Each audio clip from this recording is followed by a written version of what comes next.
Assalamualaikum rekan-rekan sekalian. Tema kali ini kita akan membahas cara mencegah sengatan listrik. Untuk mencegah sengatan listrik, kita juga harus tahu potensi bahaya listrik muncul di kondisi seperti apa dan di mana posisi bahaya listrik tersebut. Potensi bahaya listrik misalkan ini sengatan dari saluran fase.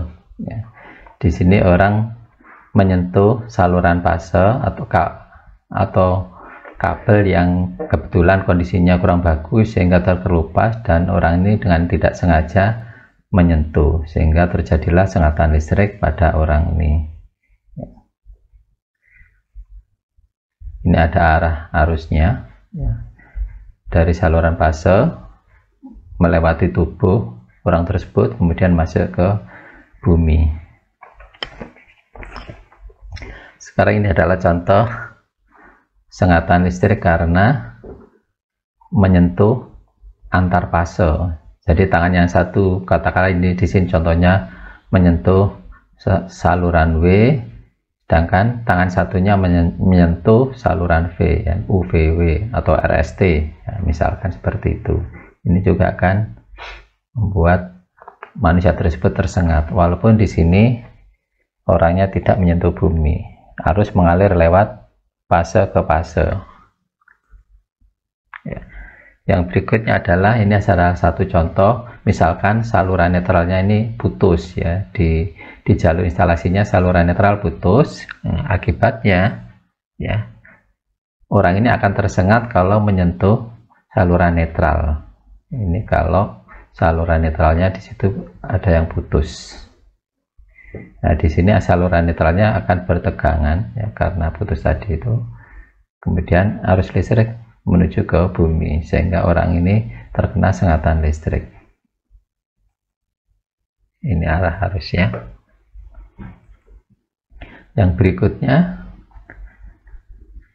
orang ini tersetrum karena menyentuh bodi peralatan, ya. Bodi peralatan ini akan bertegangan kalau terjadi misalkan netral dan ground terhubung, karena kondisi instalasi listrik kurang bagus sehingga ada saluran netral yang terhubung dengan bodi atau groundnya, sehingga kalau disentuh bodi ini akan bertegangan sehingga orang ini kesetrum, ya.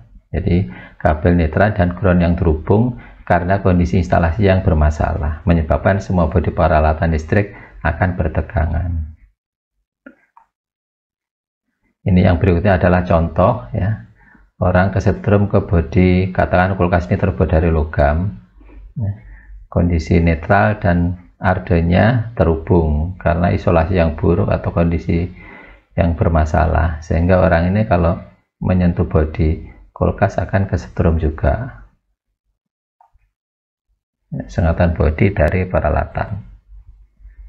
Sekarang ini contoh lainnya, orang ini kesetrum ke motor listrik, ya, bodinya motor listrik, katakanlah sebagai contoh pompa air misalkan, ya. Karena sesuatu hal saluran netral dan arda terhubung sehingga bodi peralatan ini bertegangan dan menimbulkan sengatan listrik ke orang ini.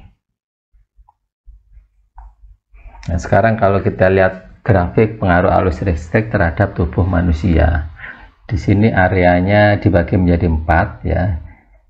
Yang ini arus yang lewat tubuh manusia, yang mulai dari 0,1 ini dalam satuan miliampere sampai ke 5000 miliampere.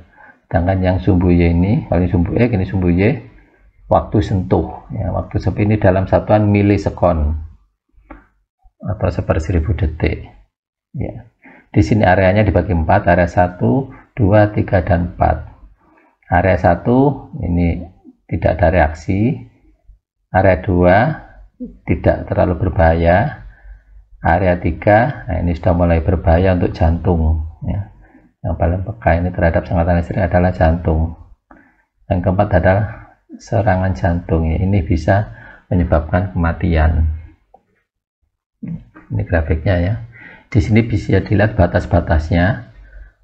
Nah, ini batasnya katakanlah 20 miliampere, batasnya dalam waktu sentuh 500 milisekon. Ini batas di sini, batas antara tidak berbahaya dan berbahaya untuk jantung. Atau ini batas bahaya antara nomor 3 dan 4, area 3 dan 4. Ini areanya, ini batas bahayanya. Jadi antara ini berbahaya untuk jantung dan juga bisa menyebabkan kematian. Ini batas-batas bahaya, batas-batas kritisnya ya di area sini ya. Jadi bisa dilihat waktu sentuhnya berapa milisekon dan juga berapa miliampere yang tersentuh. Ini garis-garisnya. Makin lama menyentuhnya tentu saja makin berbahaya ya, seperti ini. Demikian juga untuk makin besar arus yang lewat ke tubuh juga makin berbahaya ya. Ini batasnya 500 miliampere, batas kritisnya.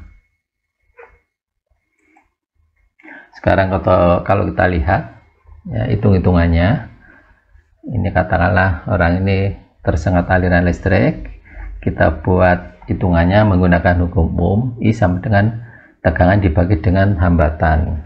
Hambatannya ini adalah hambatan tubuh.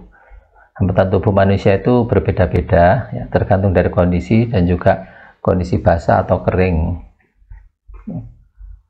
Di sini kita ambil contoh 1000 ohm ya. Ini kita ambil nilai tengahnya, tahanan tubuh manusia itu 1000 ohm ya. Kalau kita ukur, kita hitung, arusnya adalah 220 dibagi 1000 ohm ada 0,22 ampere, atau kita buat miliampere 220 miliampere ya.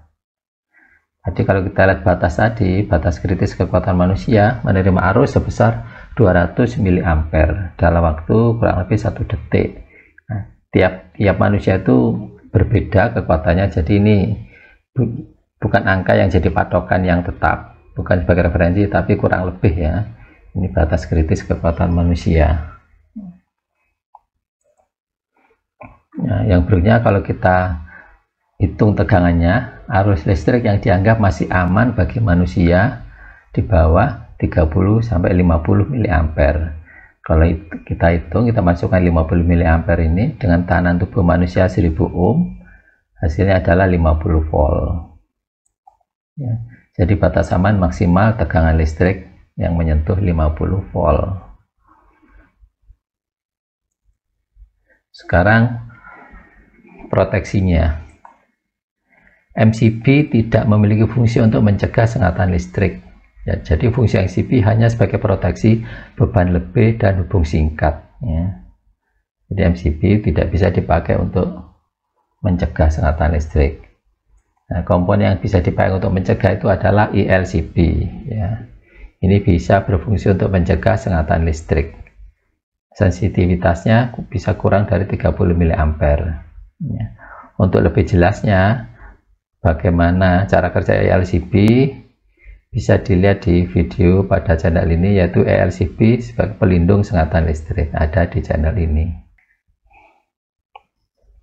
Demikian rekan-rekan sekalian, tema dari cara mencegah sengatan listrik, semoga bisa membantu dan menambah wawasan bagi rekan-rekan sekalian. Terima kasih. Assalamualaikum warahmatullahi wabarakatuh.